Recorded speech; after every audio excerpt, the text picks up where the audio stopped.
शेवटी ते बंद करायचं चालू. चला हवा चला 3 महिने ओके आहे, बंद 7-8 महिने नाही करू शकत.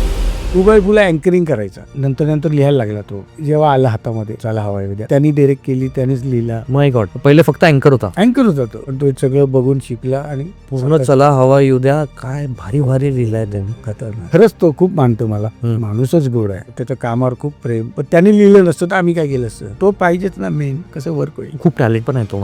खूप. आता आम्हाला मोठं केलं का त्याच्यात लिहिल्या स्टोरी जे काय डायलॉग आहे त्यांनीच ना, फक्त ते आम्ही कसं डिलिव्हर करायचं ते आम्ही केलं, त्याला विचारून. म्हणजे तोच आहेच ना त्याचा मालक. बरोबर, तो पाहिजेच ना मेन. डायरेक्टरच नसेल तुझ्या याला आणि लिहिणारच नसेल तर ते कसं वर्क होईल. Totally worth. झी मराठी मेरे करण अर्जुन आएंगे, त्याची स्टोरी काय. उगाच नावाचं अवॉर्ड फंक्शन होतं, त्या संदर्भात ते बनवलं गेलं. आणि मग जीने असं केलं की या जीला काम करतायत, आधी करत होते मध्ये थांबलं आणि परत सुरू करतोय. म्हणून मग त्याने असं आम्हाला आणलं की मेरे करण अर्जुन आएंगे हे येत आहेत परत. अच्छा, जे मध्ये नव्हतं दिसत आम्ही. छोटीशी कॉन्ट्रोवर्सी होती. शेवटी ते बंद करायचं चालू. चॅनलने निर्णय घेतला की बाबा चला हवा येऊ. चला होत्या 3 महिने ओके आहे, बंद परत चालू करणार आपण.